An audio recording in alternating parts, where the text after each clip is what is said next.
Audio Jungle. Assalamualaikum warahmatullahi wabarakatuh. Syukurillah, tak terasa kita telah masuki tanggal 7 di bulan Dzulqa'dah 1443 Hijriah ataupun tanggal 7 di bulan Juli 2022 Masehi. Bulan Dzulhijjah ini adalah bulan yang sangat agung, bulan yang sangat mulia. Allah terangkan di dalam ayat Al-Quran, Al-Hajju fi ashhuril ma'lumat. Bulan haji itu adalah bulan yang telah diketahui dimulai daripada bulan Syawal, Dzulqa'dah dan bulan Dzulhijjah. Bulan yang telah diketahui, bulan yang ditunggu oleh kaum muslimin dan muslimat dimanapun mereka berada. Mereka melaksanakan ibadah haji ke Baitullah, menyempurnakan rukun Islam yang kelima. Allah Ta'ala berfirman, walillahi 'alan nasi hijjul baiti man istata' ilaihi sabila wa man kafara fa innallaha ghaniyyun 'anil 'alamin. Surah Al-Imran ayat 97. Kewajiban manusia terhadap Allah di dalam melaksanakan ibadah haji ke Baitullah bagi mereka yang mampu menempuh perjalanan Baitullah. Barang siapa yang mengingkari haji, sungguhnya Allah Ta'ala Maha Kaya atas semesta alam ini. Makanya hari raya ini ada dua. Ada hari raya Idul Fitri, ada hari raya Idul Adha ataupun hari raya Nahar. Perbedaan hari raya Idul Fitri dan Idul Adha, Idul Fitri itu dikatakan Idul Asghar, hari raya kecil. Kenapa dikatakan hari raya kecil? Dikarenakan pengorbanan manusia kepada Allah Subhanahu wa Ta'ala di dalam mengorbankan sebagian hartanya sangat kecil kakala menjelang hari raya Idul Fitri. Allah Ta'ala mewajibkan untuk membayar zakat. Aqimus shalah wa atus zakah.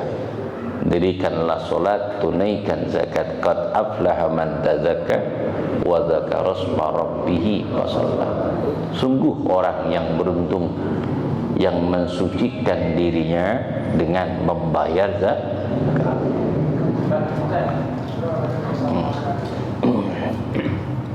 Pengorbanan manusia kakala hari raya Idul Fitri cuman sedikit, mengorbankan sebagian kecil dari rezeki yang telah Allah berikan kepada mereka, cuman mengeluar zakat. Zakat itu suatu kewajiban bagi kita jika Allah Ta'ala memberikan rezeki kemampuan untuk membayar zakat, dengan syarat makanan pokok yang ada di rumah kita lebih untuk hari esok. Kalau daerah kebagusan dan jaga karsa, bukan beras doang, tupatnya digantung-gantungin. Opor ayam kampung beda, semur. Saya ini ketika dari Mampang, Tegal Parang ke Jagakarsa, karena kanan kiri banyak orang asli pribumi Jagakarsa itu. Subhanallah, itu rantang di rumah saya banyak bener. Kanan kiri orang bawain. Sedangkan saya itu orang baru di situ. Saya kaget, makan yang mana nih, rantang mulu, isinya tupat, sayur godok, opor ayam, belum yang namanya semur. Saya tanya, Pak Haji, kok banyak banget orang pada ngantar sini? Saya kan masih baru. Memang orang sini lebaran kurang 2 hari itu opor ayam udah dibagiin kepada tetangga. Saya bilang, betah gue tinggal sini. Ini pengalaman. Tradisi seperti ini, ta'awwanu ala birri wa taqwa, tolong menolong di dalam berbuat baik dan ketakwaan kepada Allah, saling memberi, saling menerima. Ini sama seperti zaman Nabi besar Muhammad sallallahu alaihi wasallam, selalu berbagi, tahabu tahadu, saling berbagilah kamu, pasti ada rasa cinta. Orang keselmet sama kita, datengin ke rumahnya, bawa tentengan, senyum dah, nggak jadi marah. Karena sifat manusia itu suka dihormati dan suka didatangi dan suka diberi. In ahsantum ahsantum li anfusikum. Jika kamu berbuat baik, ketahuilah kebaikan itu akan kembali kepada diri kamu.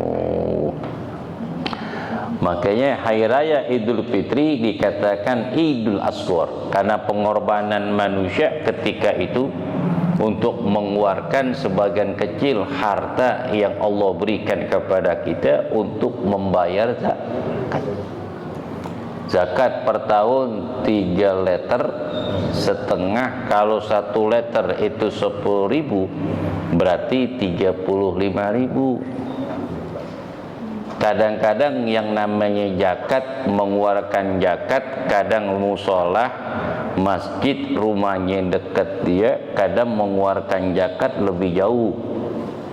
Kenapa? Enakan sonono. Kenapa? 30.000. Enakan sonono berapa? 32. Di sono 35, mahalan. Itu sifat manusia seperti itu. Perhitungan di dalam urusan akhirat. Sedangkan urusan akhirat itu ada perjalanan kita yang panjang dan abadi, yang harus kita persiapkan dari sekarang, bekal yang namanya akhirat. Maka dalam hadis Nabi SAW, al-kaisu mandana nafsuhu wa amila ba'dal maut. Rahul Bukhari wa Muslim an Abi Hurairah. Apa dalam sabda baginda Nabi SAW? Al-kaisu, orang yang terbaik adalah orang yang merendahkan dirinya, dan membekali dirinya untuk bekal akhir. Ini sekarang kita nih lagi nyari akhirat nih, lagi nyari akhirat. Tadi siang kita bergelut dengan waktu, dengan pekerjaan, sibuk dengan urusan dunia. Kakalah waktu maghrib, kumpul kita di musola, baca yasin, tahlil, panjatkan doa, kirim arwah kepada sanak saudara kita yang meninggal dunia. Habis sholat maghrib, sholat isya nggak pulang, ini kita lagi cari akhirat untuk pembekalan hidup di hari esok yang kekal dan abadi jika kita bertemu dengan Allah Subhanahu wa taala jalla jalaluhu wahdah. Maka dikatakan Idul Asghar, pengeluaran kita apa? Cuman sekedar mengeluarkan zakat. Maka zakat itu jangan dikurang-kurangin. Umpama kita biasa beli beras itu yang 10.000, 9.000, kakala bayar zakat, lembengin, gocap 50.000. Banyakin. Dibanyak. Biar ngapa? Biar kita sehat. Biar kita sehat, rezeki lancar. Keluarin zakat. Keluarin az-zakatu mu'allakun bainas sama'i wal ard la yarfa'u illa bi zakatul fitri.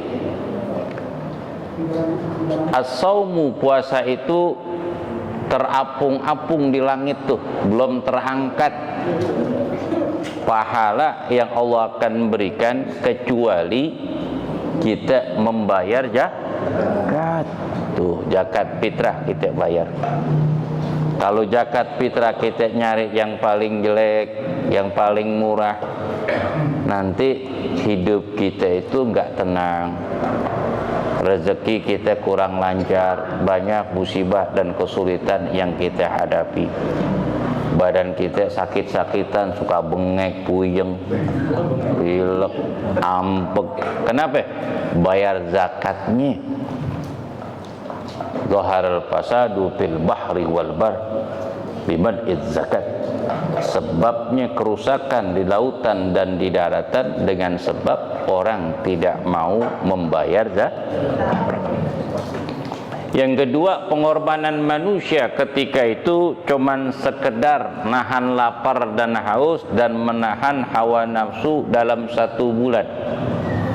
Sebetulnya puasa kita di siang hari cuman nunda makan saja.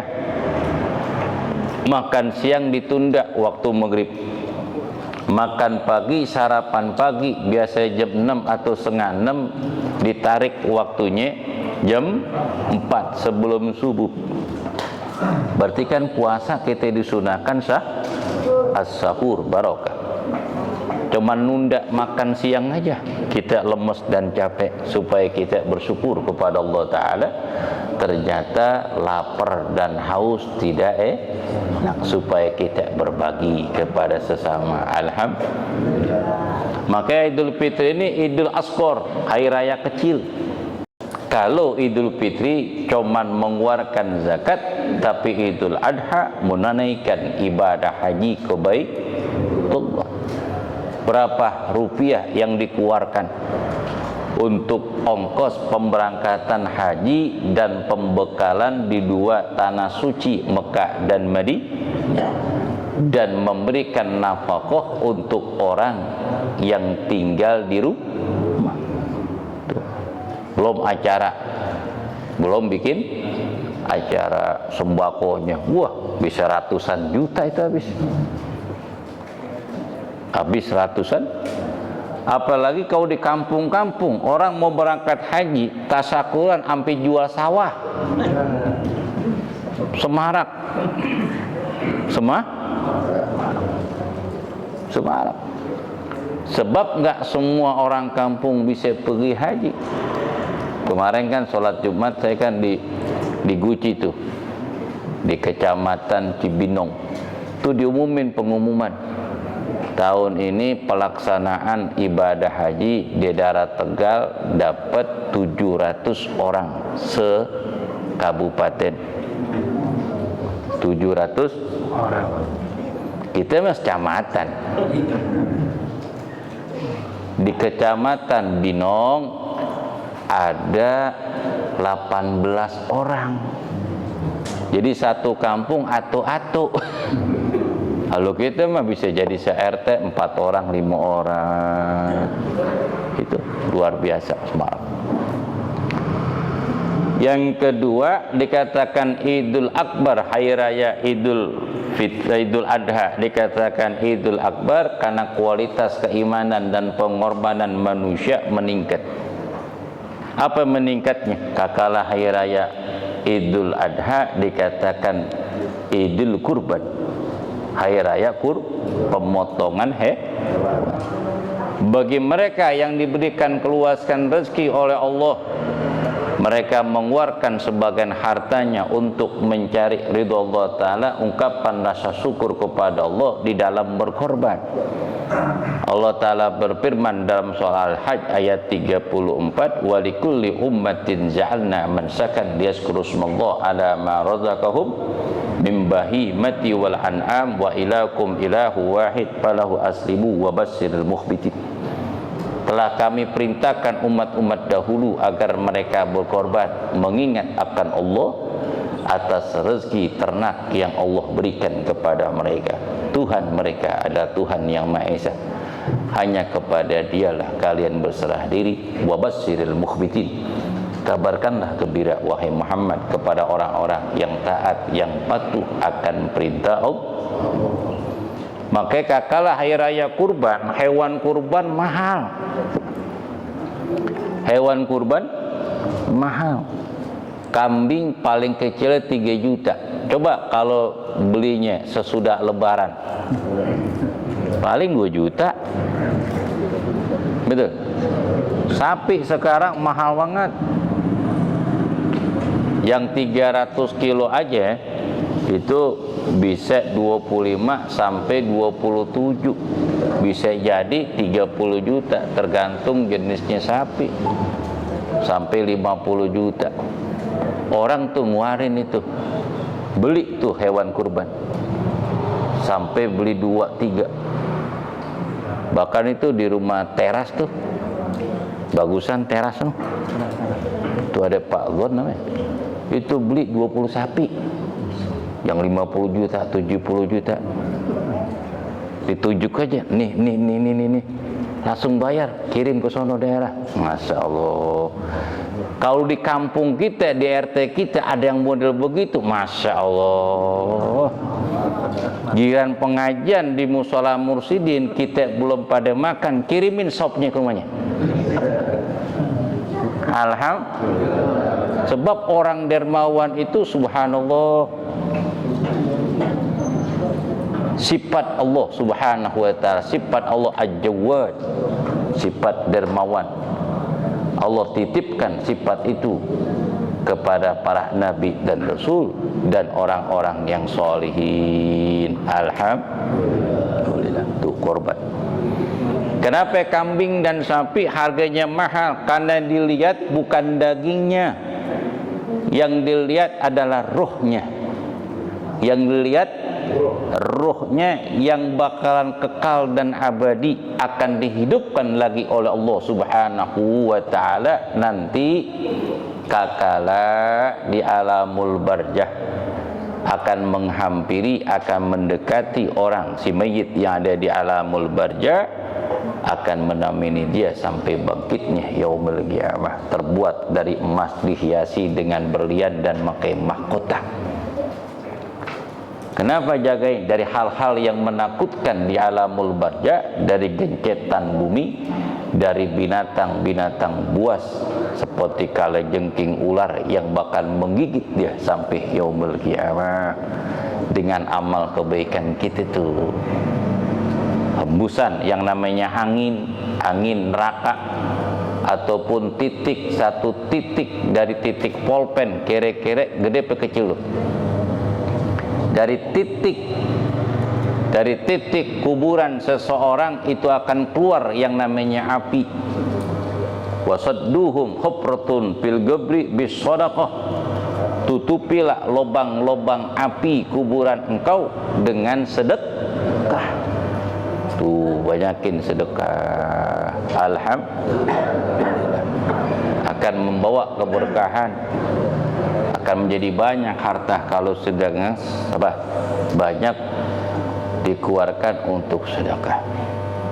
La yukallifullahu nafsan illa jangan memaksa diri kecuali mau kemampuannya.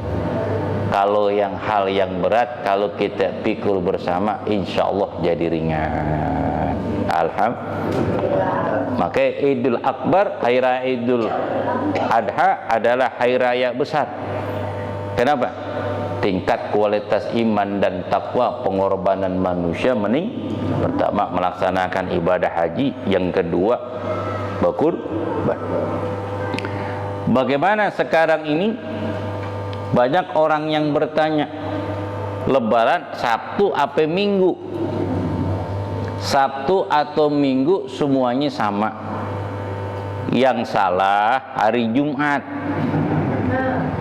ame hari Senin, karena udah selesai pelaksanaan sholat Id.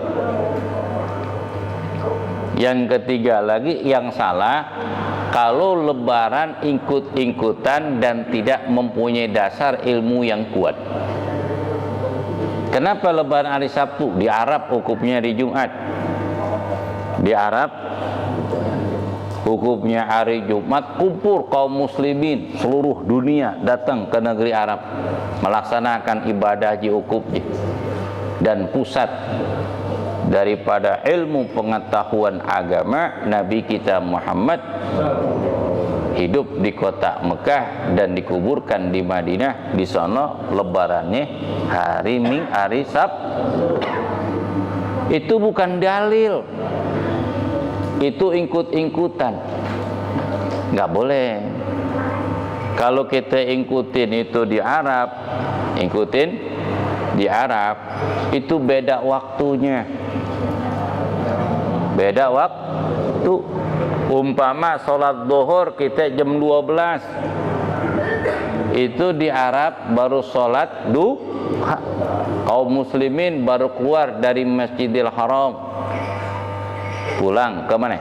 Ke maktab, tempat hotel pemondokan dia untuk beristirahat. Kita sholat zuhur di sono masih pagi, nggak bisa. Kenapa? Karena dihitung tanggalan Masehi dan tanggalan Hijriah itu tergantung terbit dan tenggelamnya matahari dan bulan di negeri masing-masing yang berbeda waktu karena jarak yang ditempuh sampai ribuan kilometer. Maka Indonesia ini negara yang luar biasa. Tidak ada negara di dunia seperti negeri kita.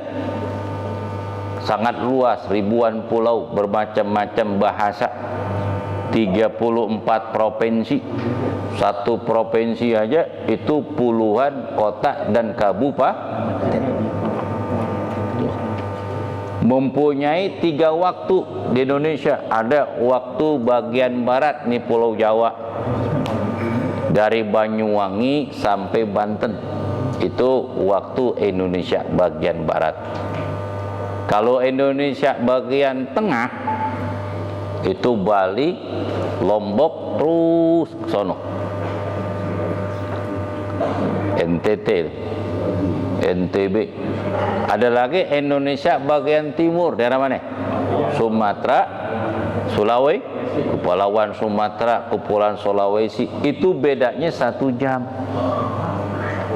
Makanya metode yang dipakai di Indonesia ini dengan metode hisab dan ru'yah,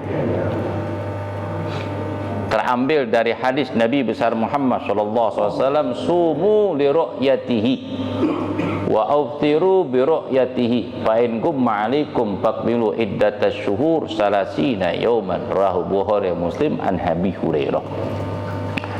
Puasalah kamu dengan sebab engkau melihat bulan.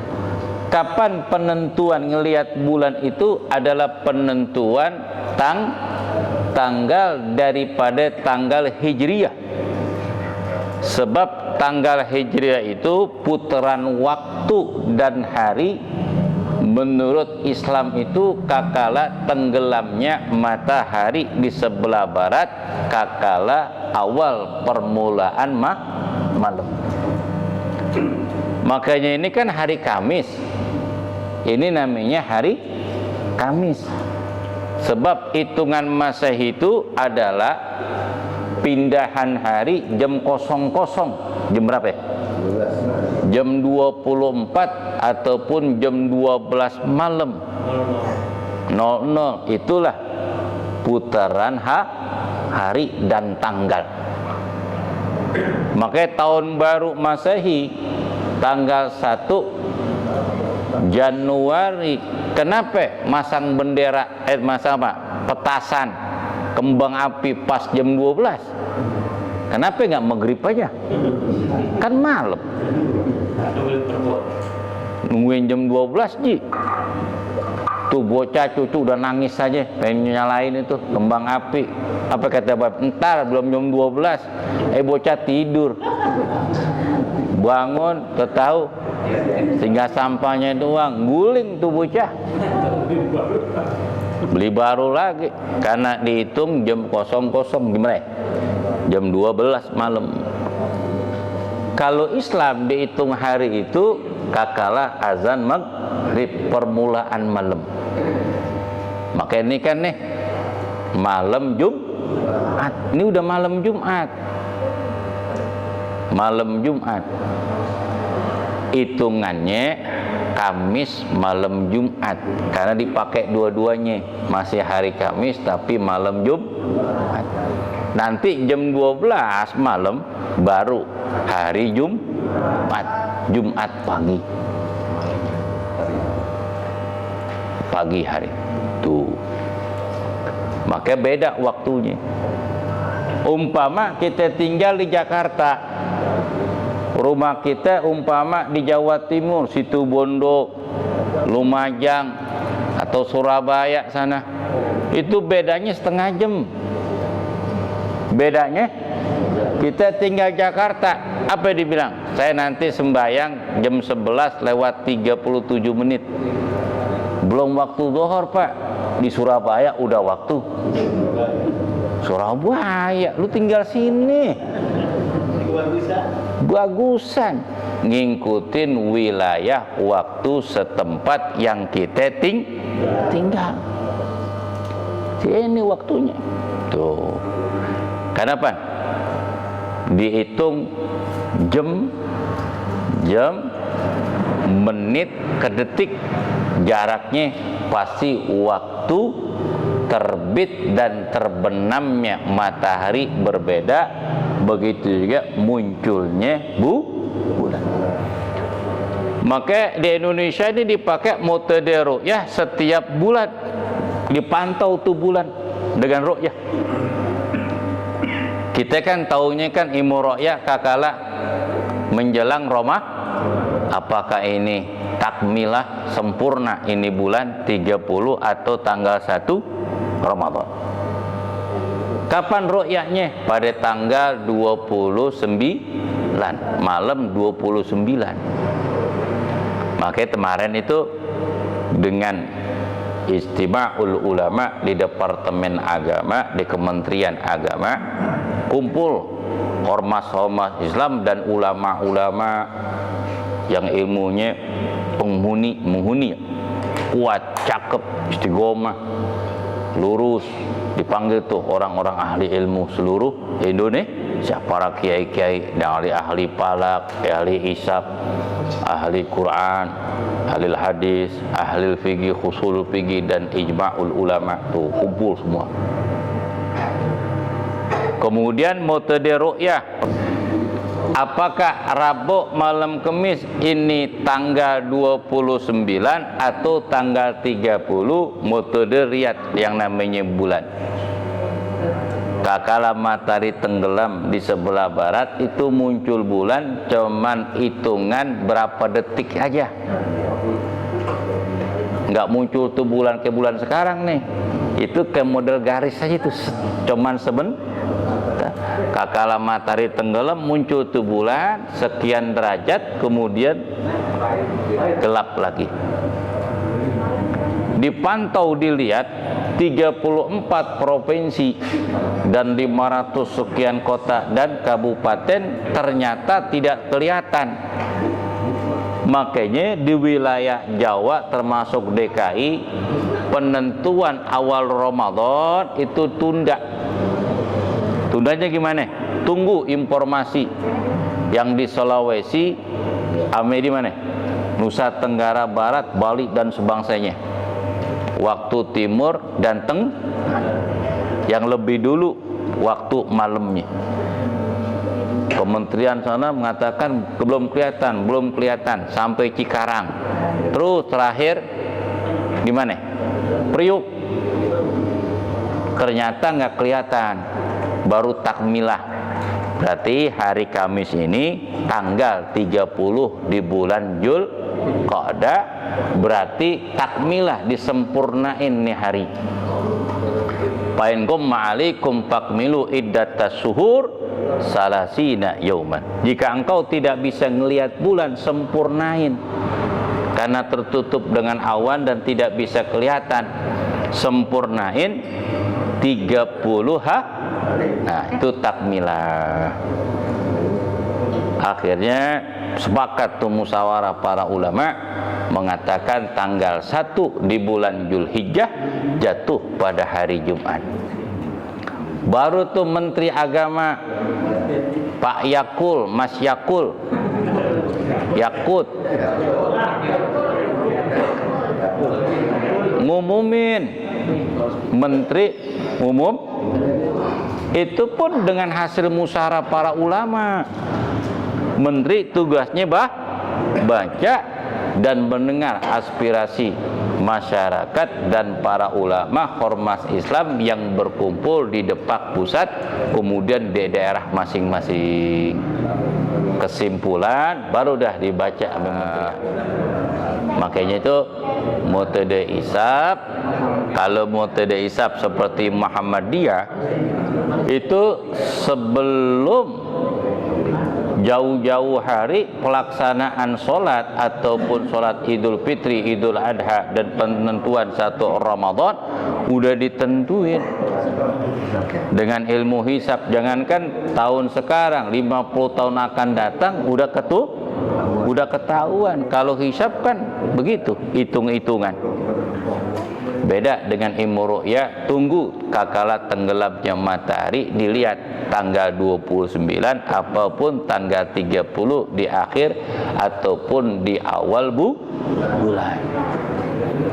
Wa abtiru bi ru'yati. Bukalah kamu dengan sebab ngelihat bulan. Penentuan tanggal 1 Syawal dan penentuan tanggal 10 di bulan Zulhijjah dan penentuan Ayyamul Bid, puasa pertengahan tanggal 13, 14, 15 Lailatul Su'ud 28, 29, 30 diketahui puasa Ayyamul Bid itu kakala permulaan awal bulan. Maka itu metode ru'ya tiap bulan dipakai untuk menentukan tanggal hijriyah, bukan tanggal masahi. Allah Ta'ala berfirman, "Paman sahida minkumus sahra falyasum." Barang siapa yang menyaksikan datangnya bulan puasa, hendaknya dia puasa. Apa puasanya? Bukan puasa Ramadan saja, puasa sunnah. Karena Nabi puasa sunnah, ada puasa mingguan, ada puasa bulanan, ada puasa tahunan. Nabi puasa tahunan. Puasa tahunan Nabi sitta min Syawal. Man shoma Ramadan wa atba sitta min Syawal fa kana masoman dahri. Tahu termuji nuana saya Nabi Hurairah. Siapa saja yang puasa bulan Ramadan dan mengikuti 6 hari di bulan Syawal sama seperti pahala 1 tahun Nabi puasa. Dan puasa bulanan Ayyamul Bid 13, 14, 15 Lailatul Su'ud 28, 29, 30. Ada lagi puasa mingguan Senin dan Kamis. Ada lagi puasa tahunan yang disunahkan oleh Nabi, puasa namanya apa? Arafah dan Tarwiyah, bisa diampunkan Tarwiyah 1 tahun, puasa Arafah 2 tahun. An Abi Qatadah radhiyallahu ta'ala anhu su'ila Rasul sallallahu alaihi wasallam an saumil Arafah wa qala yukaffirul madiyah wal baqiyatah rawahu Muslim. Dalam hadis dari Abi Qatadah radhiyallahu ta'ala anhu bahwasanya Rasulullah ditanya tentang hikmah fadilah keutamaan puasa Arafah, bisa mengampunkan dosa 2 tahun, dosa yang lalu, dosa yang akan datang. Alhamdulillah. Ditambah lagi itu puasa apa? Tanggal 8 di bulan Zulhijjah, puasa apa? Tarwiyah, bisa ngampunin dosa setahun. Berarti 3 tahun 2 hari ini kita puasa. Besok hari Jumat. Hari Jumat kita puasa, Tarwiyah ampunin dosa setahun. Hari Sabtu ampunin dosa 2 tahun, puasa Arafah. Sebulan kemudian puasa lagi, apa namanya? Puasa 10 Muharram, namanya puasa Asyura dan Tasu'a, Allah ampunin dosa setahun. Kalau kita puasa sunnah selama setahun itu 4 kali kita puasa, 4 tahun Allah ampunkan dosa kita. Alhamdulillah. Kalau tiap tahun kita puasa, habis kan nih? Habis. Kita meninggal, dosa kita diampuni Allah Ta'ala. Al-mautu maghfurun. Orang meninggal dunia dia puasa Arafah, diampun dosanya oleh Allah Subhanahu wa Ta'ala. Alhamdulillah. Dianjurkan kepada kita pada raya kurban untuk berkorban. Kurbannya gimana? Kurbannya itu di tempat masing-masing, tempat yang biasa kita sholat, biar berbagi sama tetangga. Bagaimana pusat pindahin tuh yang namanya korban, kirim ke kampung boleh gak? Di kampung itu sepi pusat, namanya kampung sepi. Kampung rame mall, pasar, kota. Di kampung saya Pak Ustadz, saya kirim sapi di sana. Kira-kira bagaimana pusat? Nggak boleh, haram. Sama seperti nakil zakat, walaupun di sana sepi. Gimana biar kagak haram Pak Ustadz? Biar nggak haram dua-duanya korban. Di kampung kita kirim sapi, di rumah kita musola dan masjid kita sama tuh korban juga. Ada gak? Kalau ngorban rumah di kampung sendiri haram hukumnya. Di Kebagusan Jagakarsa banyak orang kaya pusat, musola aja motong 4-5, memang rezekinya, rezeki tetangga. Di sini juga banyak yang orang yang susah nggak kebagian daging kurban, makai kurban. Kenapa nggak boleh haram? Karena hablum minan nas, hubungan kita sesama manusia. Mana hubungan kita sama manusia? Ame tetangga, ame jamaah, tempat musola masjid yang kita sholat bertemu. Itu hukumnya nggak boleh pindahin. Kitanya walaupun kita bukan lahir di sini, tapi kita tinggal di sini, nyari makan di sini, bergaul, keluh kesah kita di sini, bikin anak di sini. Betul? Mindahin zakat ke kampung nggak boleh. Kenapa kita harus berbagi di masyarakat, bergaul dengan masyarakat? Nanti ketika orang meninggal dunia, mereka tetangga, sanak saudara akan menjadi saksi dari amal kebaikan kita yang kita lakukan ketika kita masih hidup. Nanti kan ketua musola masjid mengatakan, si fulan betul jenazah yang kita sholati ini adalah salah satu jamaah musola mursyidin, aktif di musola ini dan orangnya dermawan. Setiap acara keagamaan Islam selalu memberikan hartanya untuk kegiatan keagamaan, kurban, acara maulid, kuliah subuh, pengajian. Alhamdulillah, pergaulannya sangat luas, ramah orangnya. Kita saksikan bahwa si fulan min ahlil itu jadi saksi karena disebutkan kebaikan kita ketika kita Kalau umpama sembayangnya di sono tuh kayak masjid di belakang, tahu belakang mana? Yang sembayang orang mana? Di masjid tempat kita di ogah, mau sembayang kelompoknya. Kalau dia meninggal sembayang di mana kita? Ketika meninggal dunia nggak mungkin dibawa ke tempat kelompoknya, pasti sembayang di dekat rumah. Apa kata pengurus masjid? Gue ceritain apa nih ya? Di sembahyang sini di ogah, depan ada kuburan. Apa yang gue ceritain? Betul gak? Nah, jangan. Kita bergaul sama orang yang dekat, berikanlah kesan yang baik, yang indah.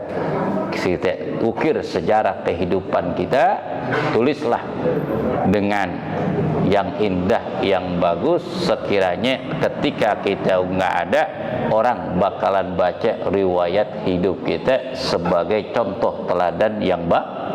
Makanya itu perawi itu suruh ceritain mulu sejarah. Nah, kenapa? Laqad kana lakum fi Rasulillah uswatun hasanah. Mengambil contoh teladan yang baik karena ulama menulis sejarah perjuangan Nabi. Al-Fatihah. Bismillahirrahmanirrahim. Alhamdulillahirabbil alamin arrahmanir rahim maliki yaumiddin. Iyyaka na'budu wa iyyaka nasta'in. Ihdinas siratal mustaqim. Siratal ladzina an'amta 'alaihim ghairil maghdubi 'alaihim waladdallin. Amin.